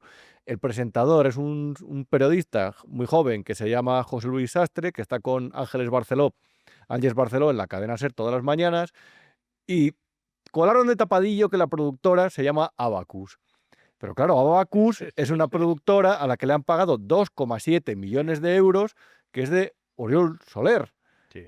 Y este señor no es cualquiera en Cataluña, este le conoces bastante bien. Este era uno de los gurús, del proceso, gurús económicos. De hecho, cuando hablaban aquello en plan con el Estado Mayor, ¿te acuerdas que decían el Estado Mayor? Sí. Bueno, en realidad eran dos, Oriol Soler y David Madí, que luego han salido indemnes, también y tal, ¿no? Pero, y Madí es inteligente, lo de Oriol Soler, pero uno era este, ¿no? Que también dices, bueno, pero esto ¿quién le paga? El Estado español, o sea, otra vez, lo del vaso, o sea, no nos vamos, pero la pasta, porque, perdona, tú el otro día lo decías en la última conexión, oye, pero no ha dimitido nadie, ¿no? No, efectivamente, ¿ha dimitido Tremosa o ha dimitido Miquel Calçada o Sergio Sol? No, todos siguen en las empresas públicas, en el Consejo de Administración de Televisión. O sea, no, lo de que Jun rompe, no. Bueno, pues en este caso lo mismo, ¿no? De hecho, hay un debate, es decir, yo estoy a favor de la pluralidad de los medios públicos, tú también, cosa harto difícil, manden unos o manden otros, pero y ahora dicen, no, lo de la 2, ¿no? Donde hizo la Sí. entrevista a Pedro Sánchez. ¿Pero eso qué es? ¿Es una nueva TV3? Para una nueva TV3 no hace falta. También es cierto que ha sido siempre el centro aquello regional, ¿no? De televisión española. Pujol ya no lo quiso, que yo quería una televisión nueva para filtrar a la gente, no contaminada, ¿no? Ni en el sentido español para entender, ni en el sentido progre, de periodistas. Claro, porque, perdona, Xavier, para entendernos, para la gente que no lo sepa, Televisión Española hace unas semanas inauguró en la 2CAT, que es un canal que emite en catalán y que solamente emite, evidentemente, en Cataluña. Y lo que comentábamos es que ha habido una serie de productoras y de productores que han empezado a firmar contratos con Televisión Española, y esos productores pues, han sido una parte relevante dentro del proceso soberanista. De hecho, ahí está Jordi Basté y compañía. Pero es muy curioso porque el contrato de Soler no es para ese canal. Es para la 1, para un programa en horario de máxima audiencia en la 1, en toda España. Y esto es de una especie de cooperativa que se llama Abacus, que tú seguro que sabes. Sí, a ver, lo único, yo no, el sector negocios, que es el de la pasta, que es yo como yo he hecho siempre periodismo político, no periodismo económico, Sí. ¿no? Se me escapa un poco, ¿no? Pero es cierto, bueno, Oriol Soler fue uno de los fundadores del diario Ara. Eso es. Y de hecho, era el factotum yo me acuerdo hace años, de una cooperativa que se llamaba Cultura 03. Eso es. Que cuando llegó Esquerra en el 2003, en Esquerra, una de las cesiones de Maragall, o errores, fue ceder el tema de comunicación a Esquerra. Y en vez de depender de Presencia, lo pusieron en cultura. Claro, la cultura, medios de comunicación, pero bueno, claro, mandaba Esquerra. Y yo me acuerdo, empecé a publicar informaciones de subvenciones a Cultura 03, y tal. Incluso me acuerdo, y tiene una revista, el Time, no el Time, sí, el Time Out. Time Out. Exacto, que era una idea de tal. Pero me acuerdo aquí en Barcelona, y yo soy un tío muy soso y ya no lo utilizo, pero cuando yo era joven había la guía de Barcelona. Y me acuerdo un día que me vino, no sé, el hijo del propietario y tal, digo, oye, nos están haciendo una competencia desleal. Claro, estos está auspiciado por la Generalitat, era en catalán, subvenciones, etcétera, etcétera. Y Cultura 03. Lo que pasa es que, atención al loro, no hace mucho, hace un par de años quizá, se fusionó Cultura 03 con Abacus, un imperio económico. Abacus tenía fama de progresista, o sea, perdón, yo creo que es la fusión del sector económico PSC y sector económico Esquerra. Más o menos, en lenguaje coloquial. Los de Abacus eran, ya te digo, una cooperativa y tal, no sé qué, ¿no? Que claro, hacían la competencia directa a los libreros. Y luego, además, claro, Abacus, catalán y tal, los libros de texto también se llevan a las escuelas y claro, tú sabes que perfectamente que los libreros, a principio de curso, es un ingreso importante, ¿no? Y se acabaron fusionando. De hecho, yo recuerdo TV3 les dio ahí cancha y tal y cual, ¿no? Y claro, ha sido eso.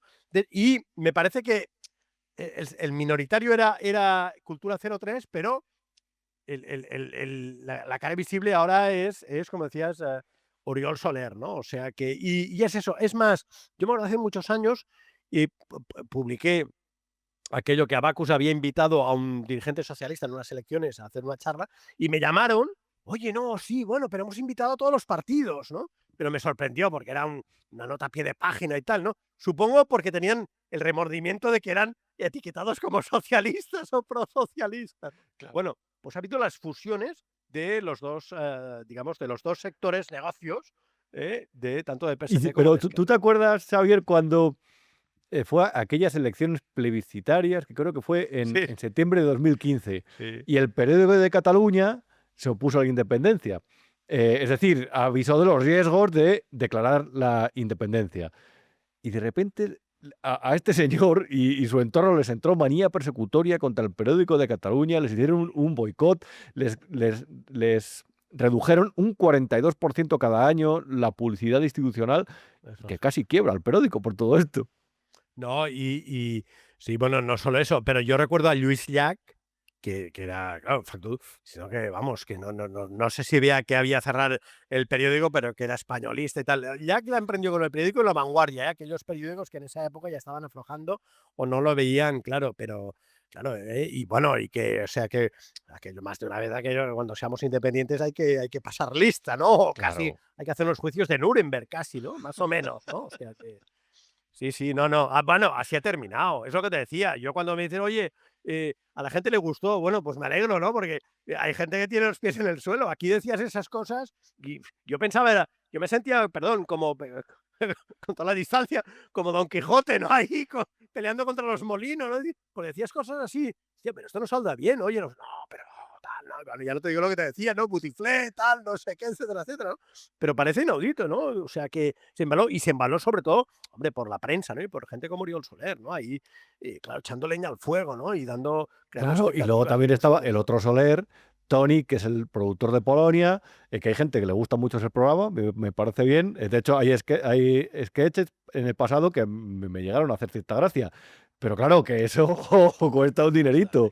No y sé eso si factura 7 se ha millones porrado. de euros y tal, ¿no? Sí. No, y de todas maneras, piensa que ahora, es verdad, yo creo que Televisión Española ha superado con creces incluso TV3, que parecía inaudito, ¿eh?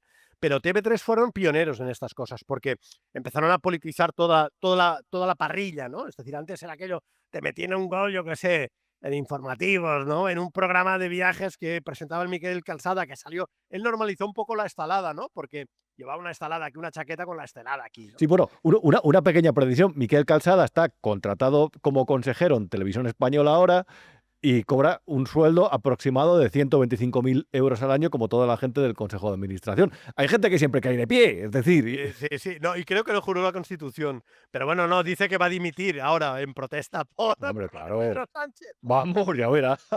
No solo eso, sino que es el cerebro de todo lo de la CAT 2, el nuevo canal en catalán. Él es el Sí, cerebro en la sombra, ¿no? O y sea, este era el historiador que, si no me equivoco, corrígeme, sino que eligió Artur Mas para aquello no, del fíjate. tercer Bueno, yo es que centenario. ya sabes que me gusta la historia, pero aquí bueno, Pedro Sánchez también. El otro día estaba hablando con Rosa Díez y ella decía también, aquí pasaron de la memoria histórica, que ya era pasar cuentas, ¿no? Los buenos y los malos y tal, a la memoria democrática, ¿eh? Pero en el proceso hicieron lo mismo también, ¿no? Utilizaron la historia para justificar unas reivindicaciones políticas, ¿no? Evidentemente, con una luz de historiadores oficiales que en vez de advertir de los riesgos, porque yo lo digo siempre, los catalanes, siempre que hemos hecho un órdago al Estado, los catalanes, o una parte, o alguna institución y tal, lo hemos perdido, ¿no? Pam, pam, pam, pam, no, o sea, aquello no tenemos victorias, ¿no? Pero desde la guerra civil medieval, que ya se levantó el rey, perdona, la Generalitat contra el rey, la guerra del Segadors, la de 1714, Companys el 6 de octubre, ¿no? Y aquí en vez de decir, oye, quizá y aprendamos algo de la historia, no, vamos a intentarlo otra vez, patapam, ¿no? Y aquí los historiadores se apuntaron, ¿no? También para echar leña al fuego. Y efectivamente, en el tricentenario, que era el 300 de la guerra de 1714, que era el prolegómeno, aquello, ahora vamos en serio y tal, ¿no? Bueno, había dos. Fíjate que los dos elegidos eran uno por el Ayuntamiento de Barcelona y otro era Miquel Calçada. Uno por el gobierno catalán, ya no sé cuál, creo que Toni Soler por el Ayuntamiento de Barcelona, el Trias, y Toni Soler es periodista, de hecho tiene un libro de historia de Cataluña y tal, bueno, tal, ¿no? Pero de esto, y el otro Miquel Calçada, quiere decir, pusieron las manos o la historia en manos de dos periodistas. De dos periodistas. Se trataba. Y ya para cerrar, Xavier, ¿sabes con quién está haciendo Soler o estaba haciendo eso? Estaba intentando resucitar el proyecto de la enciclopedia catalana. Pues no. Con Roures. Lo digo para cerrar el círculo. Con Roures, ostras, sí. Pero bueno, oye, lo de no es recuperable. Primero porque ahora nadie compra enciclopedias. Yo la tengo, ¿eh? Yo cuando nos casamos con mi mujer, como buenos catalanes, nos compramos la enciclopedia catalana, la tenías que tener que... Vamos, pagamos 400.000 pesetas de la época, que vas, claro, te casas, vas así y tal, ¿no? O sea, y yo la tengo ahí, ¿eh?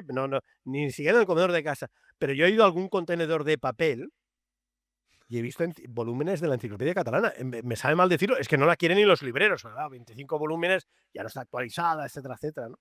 No, y ahora que vivimos en casas tan pequeñas porque está todo tan caro, no cabe una enciclopedia ya. O sea, así es la vida, en fin. Xavier Rius, te vemos en Rius TV. Suscribíos a Rius TV. Hoy no llevo está la cuña publicitaria, pero da igual.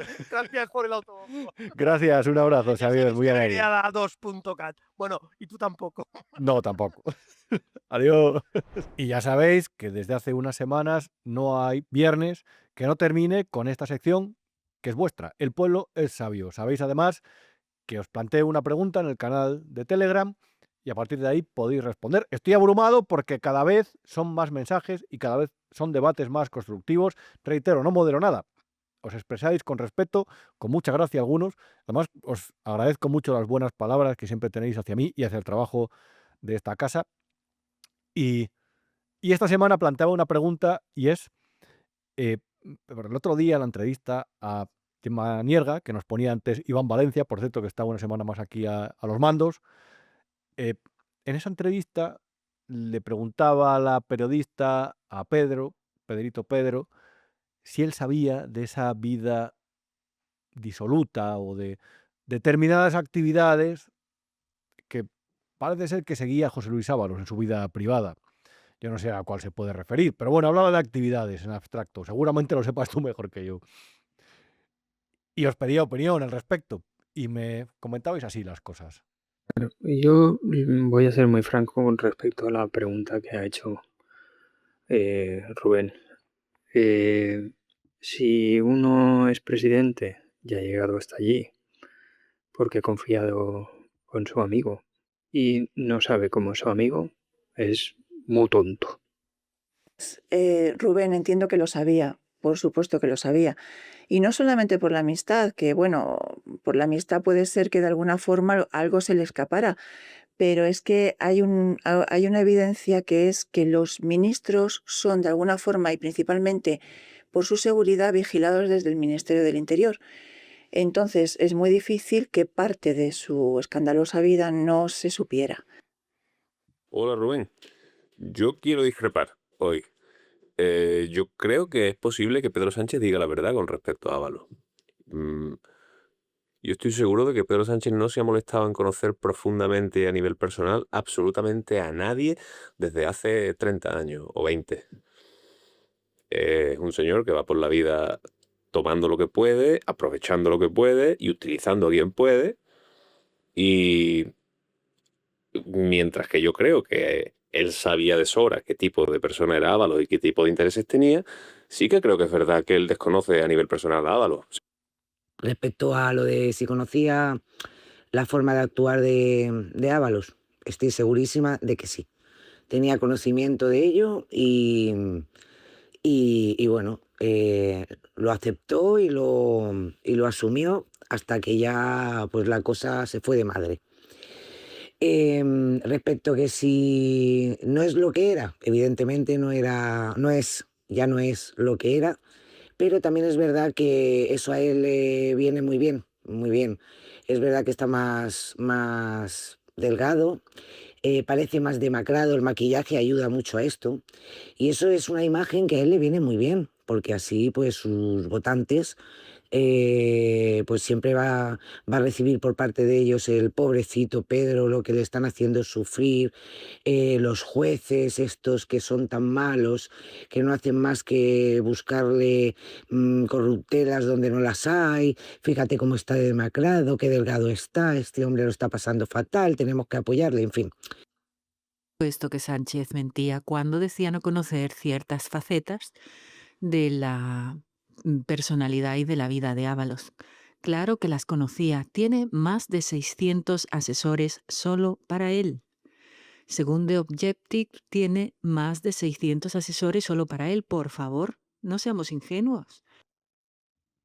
A ver, K a secas decía, pero ¿quién en su sano juicio dudaría de la palabra de nuestro presidente? Por el amor de Dios, pues sí, K. Nieves decía, Sánchez no está acabado y la maldad que tiene le hará aguantar hasta 2027. Ahí hablaba de si va a continuar, va a conseguir terminar la legislatura. Y dice, ojalá me equivoque, pero él sí está acabando con España. Simón Bueno decía, yo creo que con respecto a Ábalos sí dice la verdad, pero con matices. Estoy seguro de que sabía de los vicios y las corruptelas de Ábalos, porque creo que es imposible no conocer las debilidades de alguien con el que convives o por lo menos con el que pasas mucho tiempo. Pero yo creo que lo que le sorprendió fue la ambición de sus socios de no solo trabajar para enriquecer al partido, sino de querer hacerlo de forma personal. Todo esto presunto, por cierto. Estoy seguro de que esa fue la causa de la ruptura y de que eso fue novedad para él. SLV decía, buenas, desde mi punto de vista conocía Pedro Sánchez, se refiere, al 100% las facetas de Ábalos. Todo el tiempo que pasaron juntos antes del asalto, primero del PSOE y luego del gobierno, ya me va a decir este mentiroso que no conocía todo de José Luis Ábalos después de toda esa experiencia acumulada, desde sus vicios hasta todos sus movimientos dentro del gobierno, que estarían todos consensuados, por lo menos por los 4 que iban en el Peyot. Juan Amador decía, hola Rubén, amigo. Hola Juan. Por supuesto que miente, porque yo por trabajo viajo mucho con compañeros e inevitablemente es imposible dejar lo personal a un lado cuando compartes oficina, cenas y chascarrillos.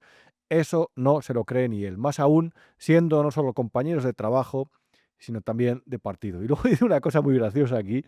Dice, por otra parte, y perdón por la comparación tan friki, yo a Sánchez le veo como a Voldemort, que tiene el alma podrida y dividida en los horrocruxes. Hasta que no se acabe con todos, mujer, mascarillas, hermano, Huawei, ZP, seguirá con un hilo de vida. ¿Será Ábalos nuestro Harry Potter? Carmen C. decía, como comentario breve diré que por supuesto sabía Pedro Sánchez cómo era Ábalos y era consentidor y en cuanto a cómo lo veo,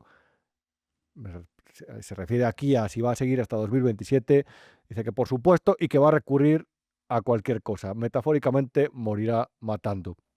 Sombrerero decía evidentemente que Sánchez conocía a Ábalos, se llama The GOAT, el mejor jugador de la historia. Respecto a si aguantará hasta 2027, se lleva tiempo orquestando un clima de precampaña que va tomando cada vez más tinte revolucionario de cambio de régimen. Las causas avanzan, el dúo dinámico deja regalitos, se refiere a Koldo y Ábalos, en los medios antes de ir a Soto del Real, Trump está rinconando a Maduro y funcionarios y políticos norteamericanos rodeando a Zapatero.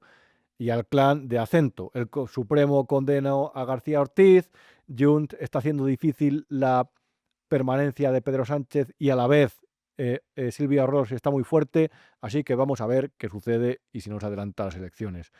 Este simbolito dice que morirá matando, no sin antes afirmar que desconocía aspectos de la vida privada de Begoña, si es que la Navidad no trae su imputación como regalo. Y escribo bien la Navidad, que no las fiestas, que somos un país cristiano. Silvia decía, todos mis amigos son de izquierdas y los amigos de mis amigos también. Tengo que cuidarme de no hablar de política porque me han creado más de un problema.